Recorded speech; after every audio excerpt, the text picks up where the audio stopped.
Good morning, traders. Welcome to another edition of Technical Talk. My name's Aaron Hill, and time is now 8:50 a.m.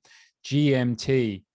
So we have quite a busy week in terms of risk events. As you can see, we have the FOMC member Bullard speaking. Now, this is an incredibly important event.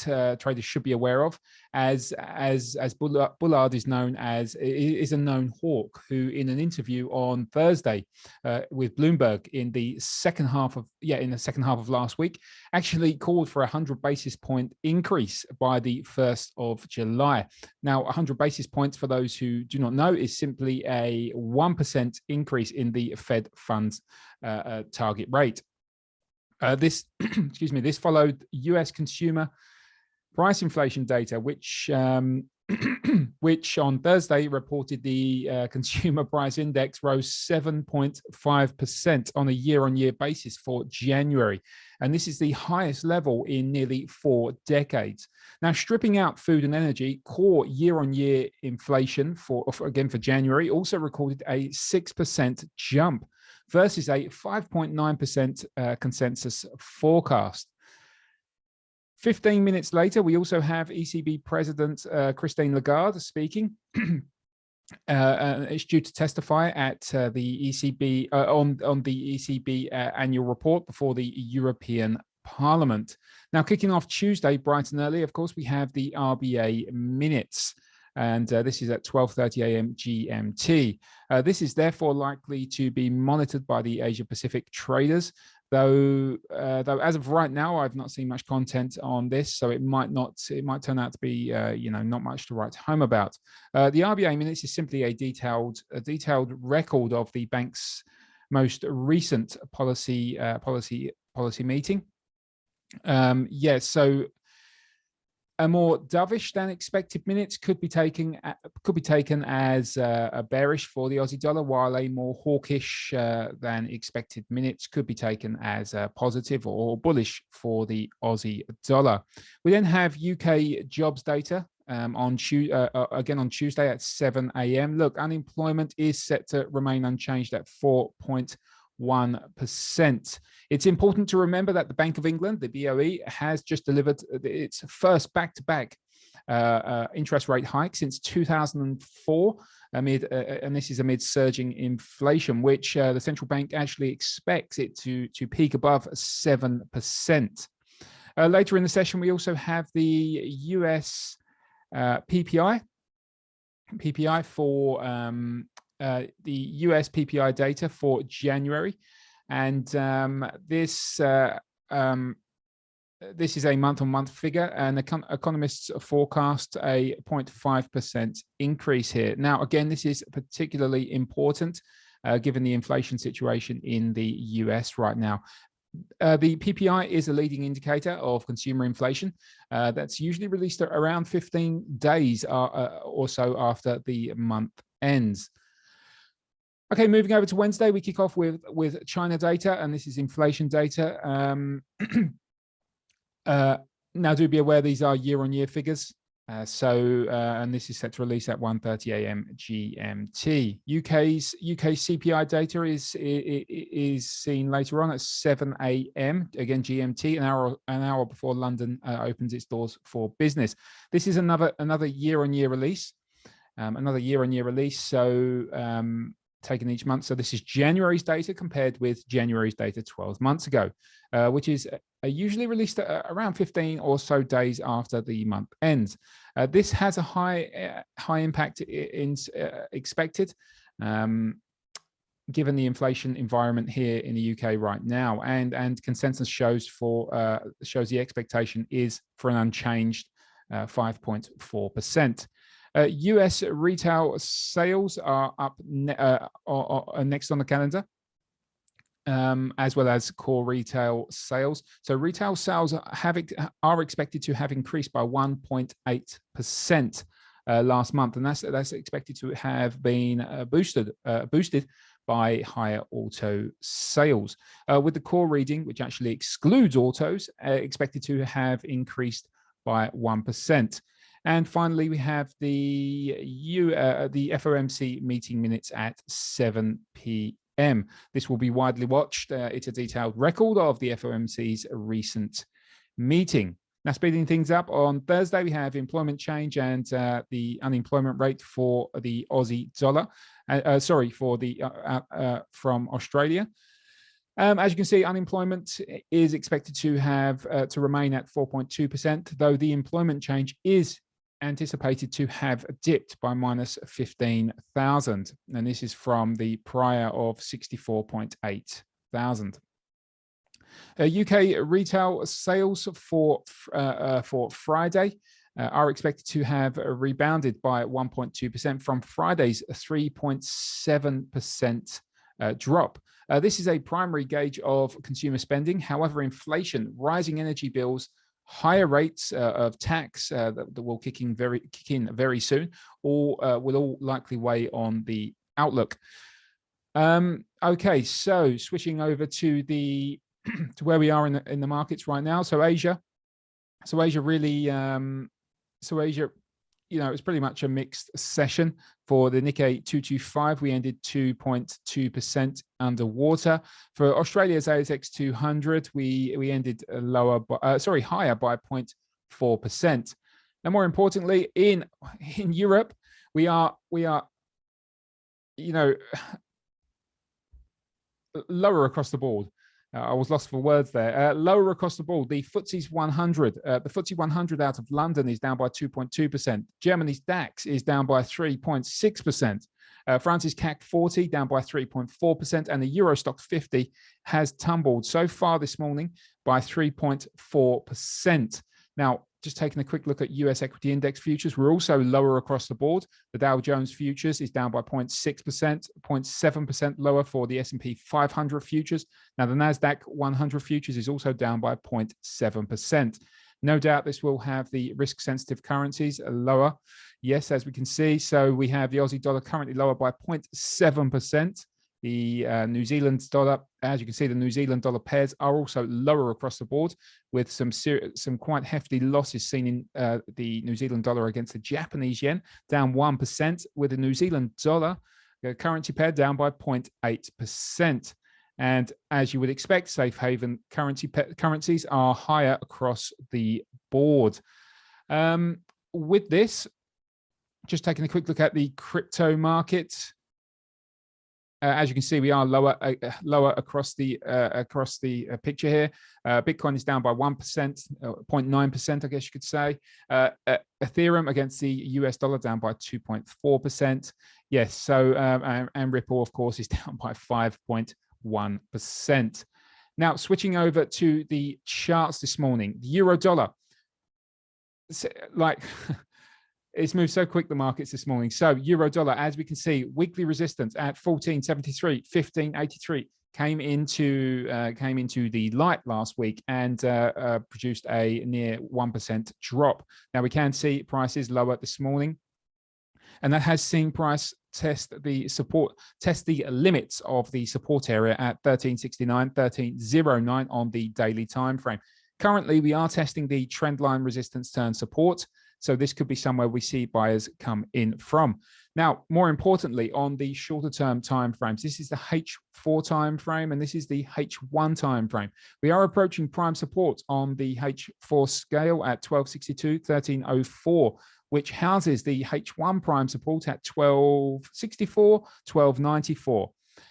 We also have Fibonacci confluence around this area. We also have the 100% Fibonacci projection at 1291. Now, the 100% Fibonacci projection actually represents what is known as an AB equals CD pattern. So if we test this area, a bounce from this zone is potentially on the cards. Now, do note we also have the RSI testing the waters of oversold at the moment. So this is certain. These two prime supports on the H4 and H1 time frame are certainly somewhere I would be watching closely. Now onto the Aussie dollar. Now, for those who follow my daily market report, you will have noted that I highlighted the harmonic pattern PRZ late last week. And we did react from this area on Thursday from 72, 74, 72, 41. As you can see, we produced a sizable reaction from this area and did subsequently reach the 38.2% Fibonacci retracement, and that comes in around the 71.39-ish region.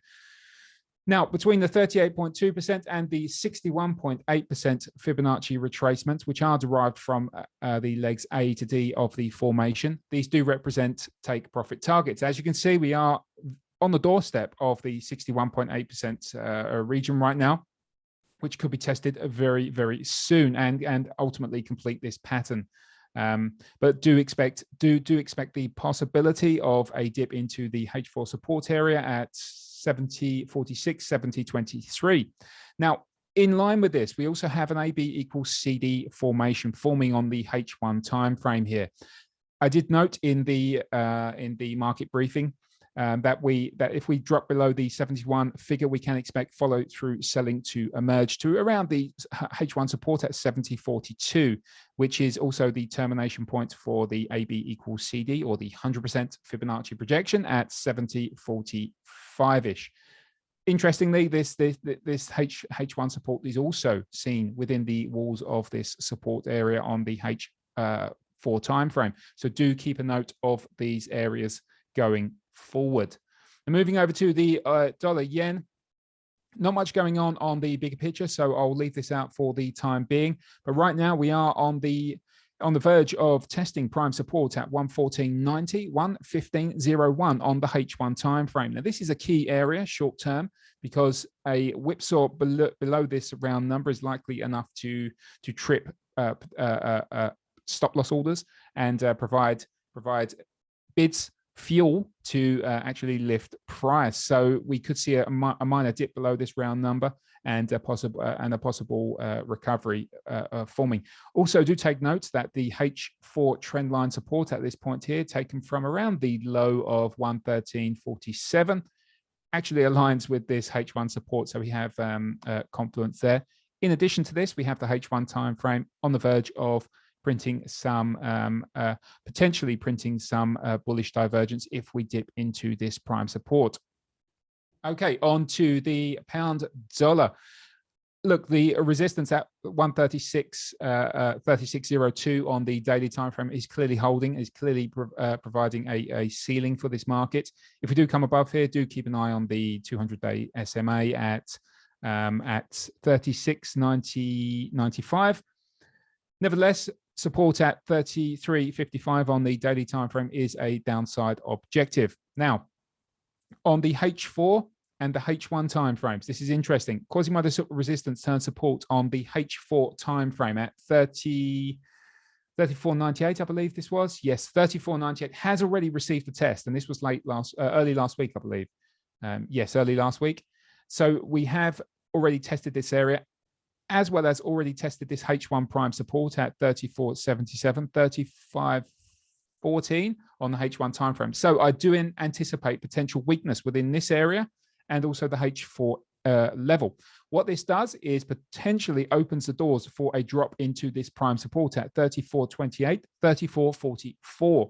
Now, knowing this H4 prime support also merges with a H1 decision point at 34.41, 34.59, as well as an alternate AB equals CD formation. All this is an extended D leg to a traditional AB equals CD pattern, and you can find this with the 1.272% Fibonacci projection. And this comes in around the 34.44-ish range. So what I'm looking at is a potential whipsaw through this area, through the H1 prime support into this H1 decision point, which is, as I already said, is located within the upper range of this H4 prime support. So this is the H4 prime support at 34.28, 34.44 is a key zone to be watching. Just quickly onto the dollar.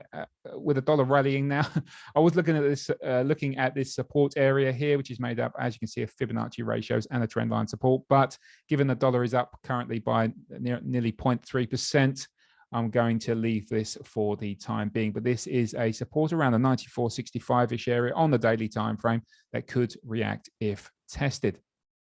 Now on to gold. Very simple for gold this week. We are forming a symmetrical triangle on the daily time frame. We also see the 50-day SMA crossing above its 200-day SMA, which many technicians will note will often label as a golden cross. Now we have punctured above the upper edge of this symmetrical triangle in recent trade. Do note that symmetrical triangles do and often welcome a number of whipsaws. So you would want to see at least price decisively close out of this range and potentially retest the upper boundary and form at least a bullish candlestick formation. Now, interestingly, if we do decisively break out of here, the upside target is measured from the base distance to the lower edge of the, so it's the base distance. It's the highest point in the pattern alongside the lowest point of the pattern, and that's extended from the breakout point. So as I said, if we do break out to the upside here and we do complete this pattern, we are looking at fresh all-time highs in gold. Will this happen? It's very hard to say, of course, as in technical analysis or fundamental analysis. Nothing is 100% guaranteed. So this is just a pattern to be aware of on the daily time frame. Now, finally, on to Bitcoin. I did highlight this, I believe it was on our social media platform, the resistance between $44,911 and let me just get the correct, $44,241. Now, this is a Fibonacci resistance made up of a 1.272% Fibonacci projection and a 61.8% Fibonacci ratio. As you can see, we have reacted from this area. Next support on the radar falls in around 39,720. Excuse me. So do be aware of this. Technically, we are in terms of trend, we are in a secondary correction. The primary trend remains to the upside, but this is a deep secondary correction. With the trend line resistance breach to the upside, this could be a sign we are heading higher in line with the primary trend. So only time will tell, of course. But on to the H1 time frame here, we can see we have trend line support at this point here, merging with a 50% retracement and a 38.2% Fibonacci retracement around the 41,000 mark. So do be aware of this confluence here at this point. Should we breach this area, then we are looking at this support at around $39,282, which actually coincides with the daily support at 39,720. Now, guys, that's all. That's a wrap from my side. Feel free to send the team any comments regarding the content or any suggestions to marketanalyst@fpmarkets.com, or alternatively, as usual, the support desk at fpmarkets.com. Thanks for joining. Have a wonderful week ahead, and I'll be back on Friday morning as we open in London. Thanks, guys. See ya.